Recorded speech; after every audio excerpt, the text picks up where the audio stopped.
Hi everyone, welcome back to the channel. Today we're going to talk about Warbreaker by Sanderson.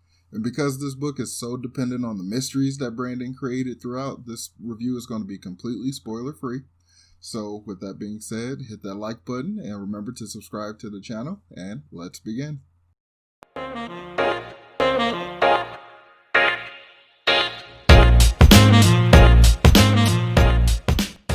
So Warbreaker is a story by Sanderson that takes place in his Cosmere. It takes place on the planet of Nalthis that has a shard, basically meaning that it has the opportunity for a magic system. So in this world, the magic system is called chromaturgy, where you use what is known as biochromatic breath to animate an object and fuel that magic using color. So like if you're wearing an outfit, you can infuse your breath into like a straw doll or something like that.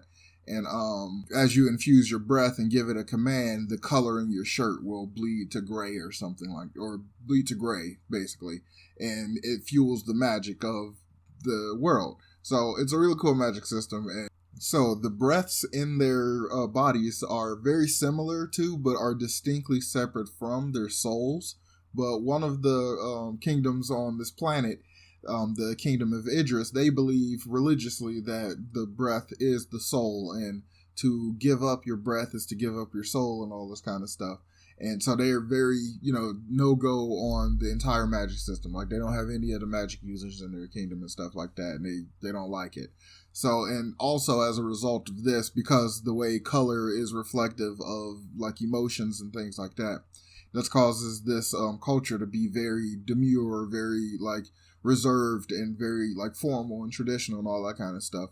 So the king has multiple daughters, and that's where the story really revolves. Like, it revolves around the two of his, four daughters, I think, two of his three daughters. The oldest, Vavda, who has been basically promised from before her birth to marry the God King and bear him a child. The God King is the ruler of the neighboring kingdom of Halandran and the capital city, Halandran. Vavda was raised from, birth to knowing that she was, pretty much her entire purpose in life is to marry this person who they see as evil and terrible, a soul stealer and all this kind of stuff. But it's in order to preserve the peace between the two kingdoms. So she's very honored about it and stuff because she's helping her kingdom and all that. And she doesn't feel, it's not as terrible to her as you would think it would be, really. But because she exemplifies what it means to be an Idrian so perfectly, her dad basically doesn't want to give her up to what he feels is certain death.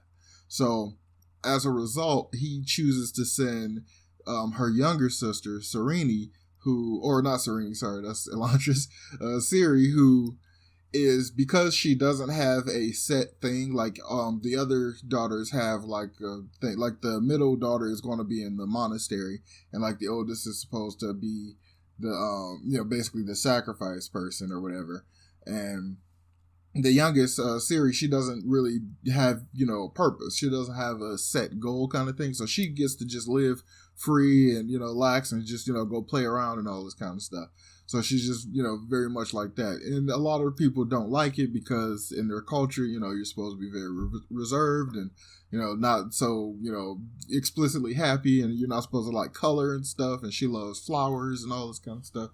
So he ends up sending her in Vavda's place, and that's kind of crappy. But so the whole story then basically follows the two sisters on their journey, basically, because as a result of Serene, or I don't know, I keep saying Serene, as a result of Ciri being chosen over Vavda, Vavda basically feels like she needs to go protect her sister, go rescue her. Like, that's kind of how she feels at first. But in reality, she wants to basically somehow go and steal her place back.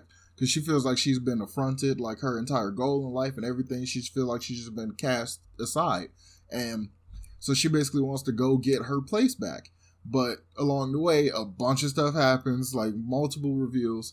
And this is like pretty much all I can really say about the nature of the story without spoiling it, because Brandon did a great job just basically wrapping this fantasy story in mystery on top of mystery on top of mystery. So it's consistently like revealing something new. There's always twists and turns, and it's interesting because I would almost consider this story like a romance first, because when you get into the stuff with Ciri and the God King, there's a reveal right off the bat about that entire situation. So there's less fear. You know, it pivots towards an actual regular romance story between them two. And it's kind of interesting the way Brandon's able to like kind of use mystery plus a little bit of romance plus like this kind of pecking order situation they have to like weave in all this other stuff, because that almost feels like the top layer, and the real story he wanted to tell is all this other stuff that's going on. So it's a really good story with a lot of good reveals, good deep mystery, good lore. So this is the book also where one of the most famous Cosmere characters gets introduced. I'm not going to talk about him here because it's kind of a spoiler. So I'm going to talk about him more when I get into my Cosmere theory video, which will be coming up soon. So remember to subscribe to the channel so you don't miss out on that. And remember to like the video if you enjoyed it. And I will talk to you guys later.